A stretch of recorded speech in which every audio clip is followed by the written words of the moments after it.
प्यारे बच्चों, मजा आ गया गणित का ये पेपर देखकर। जो क्वेश्चन मैंने आपको बताए थे सेम टू सेम क्वेश्चन आपके पेपर में आपको देखने को मिले हैं। तो फाइनली स्टूडेंट, राजस्थान बोर्ड कक्षा 10 गणित मैथमेटिक्स का जो पेपर है वो फाइनली आपके आज हो चुका है। इस वीडियो के अंदर इस कंप्लीट पेपर का फुल सॉल्यूशन, कंप्लीट पेपर की फुल आंसर की आपको इस वीडियो के अंदर मिलने वाली है। वीडियो को आपको कंप्लीट देखना है और आपने 80 में से कितने नंबर का स्कोर किया, आपका पेपर कैसा हुआ, ये आप सभी बच्चों को कॉमेंट बॉक्स में जरूर बताना है। तो वीडियो को आपको एंड तक देखना है और साथ साथ में आप अपने उत्तर है वो मिलान कर सकते हैं कि कौन सा क्वेश्चन आपने करेक्ट किया है और कौन सा क्वेश्चन आपने रॉन्ग किया है। तो पूरे पेपर की फुल आंसर की आपको इस वीडियो के अंदर मिलेगी। वीडियो को आपको कहीं पर भी स्किप नहीं करना है। तो सबसे पहले पेपर में आपको सेक्शन ए दिया गया था, खंड ए आपको दिया गया था, जिसमें आपके टोटल 18 जो पहला क्वेश्चन है इसमें 18 मल्टीपल चॉइस क्वेश्चन थे। तो इसमें पहला क्वेश्चन आप देख सकते हैं कि संख्याओं 16 और 20 का HCF होगा। तो संख्या 16 और 20 का आपको HCF बताना था।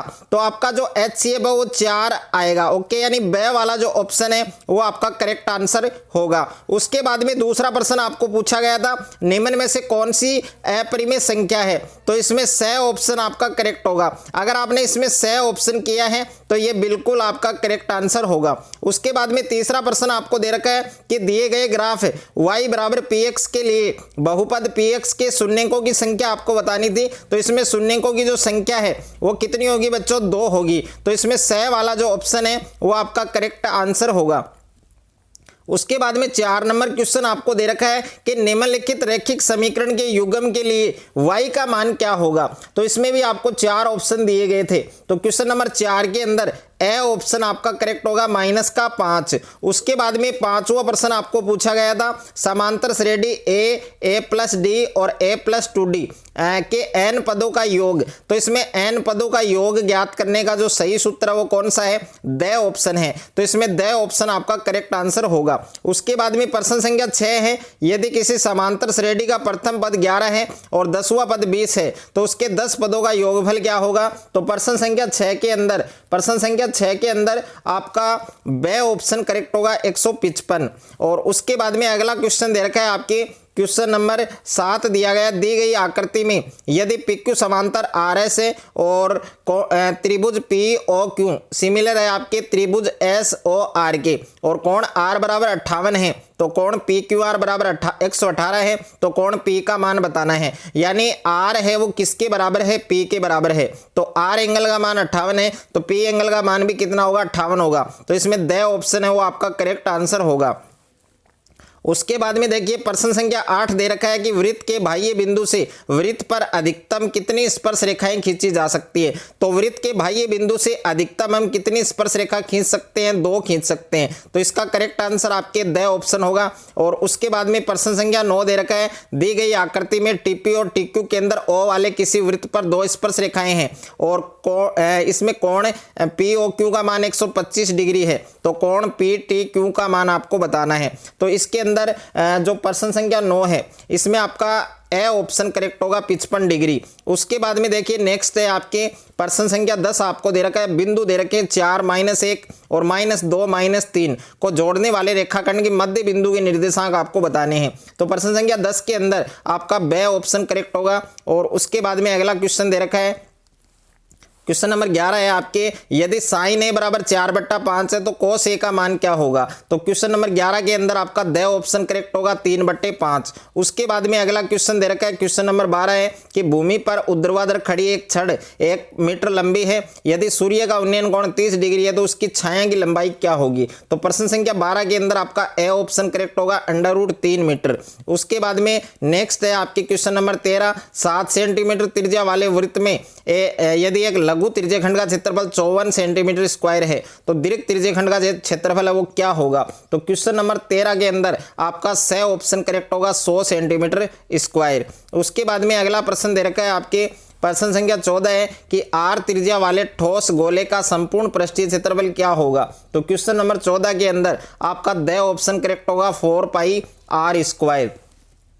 उसके बाद में देखिए प्रश्न संख्या 15 दे रखा है 1 सेंटीमीटर भुजा वाले घन का संपूर्ण पृष्ठीय क्षेत्रफल क्या होगा। तो इसके अंदर जो क्वेश्चन नंबर 15 है, क्वेश्चन नंबर 15 है, इसमें ए ऑप्शन करेक्ट होगा आपके 6 सेंटीमीटर स्क्वायर। उसके बाद में प्यारे बच्चों प्रश्न संख्या 16 के अंदर आपको बहुलक बताना था, तो इसका बहुलक क्या होगा 6 होगा, तो इसमें बे ऑप्शन करेक्ट होगा। और उसके बाद में प्रश्न संख्या 17 में दिया गया निम्न बटन के माध्यक वर्ग की निम्न सीमा क्या होगी। तो इसमें माध्यक वर्ग की जो निम्न सीमा है वो आपको बतानी है, तो इसमें 20 होगी, यानी 6 ऑप्शन है वो आपका करेक्ट आंसर होगा। और प्रश्न संख्या 18 के अंदर एक सिक्के के एक उछाल में चित्त आने की प्रायिकता क्या होगी। तो चित्त आने की प्रायिकता क्या होगी 1/2, तो इसमें बे ऑप्शन आपका करेक्ट होगा।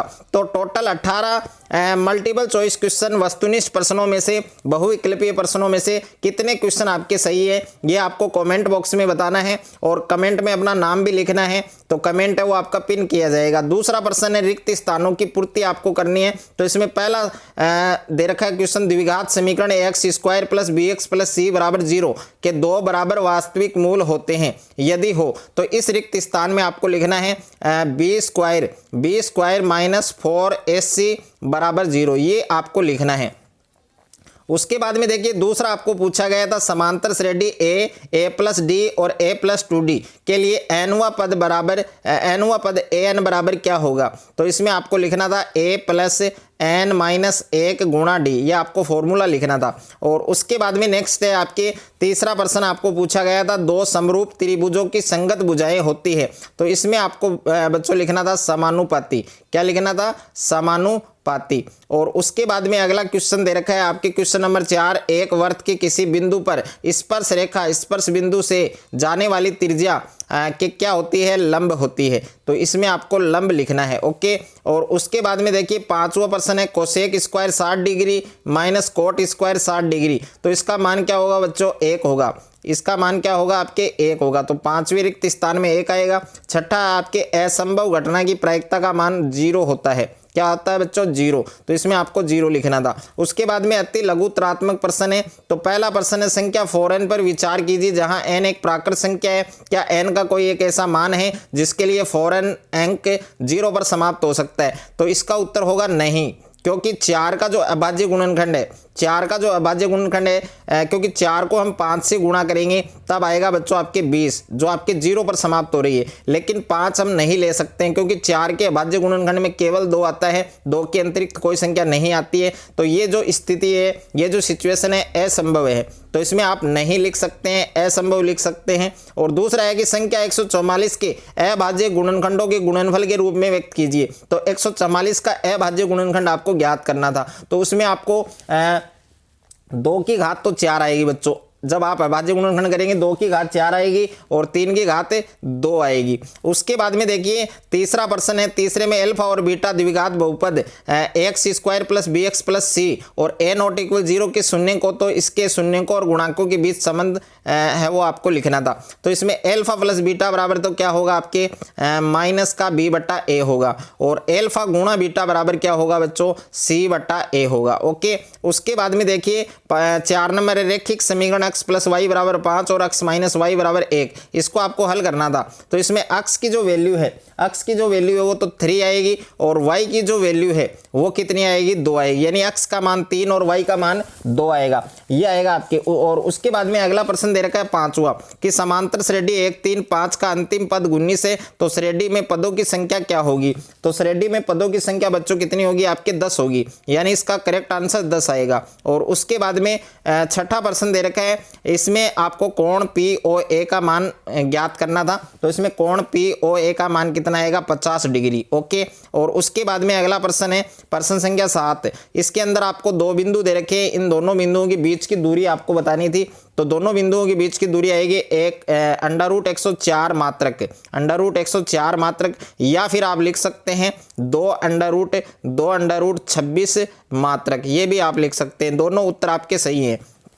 8वां प्रश्न है sine A into cosec A plus sec A into cosec A का मान आपको बताना था। तो इसका मान क्या आएगा बच्चों 2 आएगा। क्या आएगा 2। और उसके बाद में देखिए 9वां प्रश्न है एक वर्त के चतुर्थांश का क्षेत्रफल ज्ञात कीजिए जिसकी त्रिज्या 7 सेंटीमीटर हो। तो इसमें चतुर्थांश का जो क्षेत्रफल है वो कितना आएगा बच्चों 77/2 सेंटीमीटर स्क्वायर आएगा। और उसके बाद में देखिए नेक्स्ट है आपके अगला प्रश्न दे रखा है प्रश्न संख्या 10 के अंदर आपको चाप की लंबाई पूछी थी। त्रिज्या आपको 21 सेंटीमीटर और जो एंगल है वो आपको 60 डिग्री दे रखा था। आपको चाप की लंबाई पूछी थी तो चाप की जो लंबाई है वो कितनी आएगी बच्चों 22 सेंटीमीटर आएगी। और उसके बाद में देखिए नेक्स्ट है आपके क्वेश्चन नंबर 11। क्वेश्चन नंबर 11 में आपको बहुलक वर्ग बताना था। तो बहुलक वर्ग क्या आएगा आपके 60 से 70। और उसके बाद में प्रश्न संख्या 12 के अंदर आपको माध्य ज्ञात करना था, मीन ज्ञात करना था। तो इसका माध्य है वो कितना आएगा बच्चों 3 आएगा। कितना आएगा 3। जब आप इसको सोल्व करेंगे तो आपका जो लास्ट में जो उत्तर है वो आपके 3 आएगा।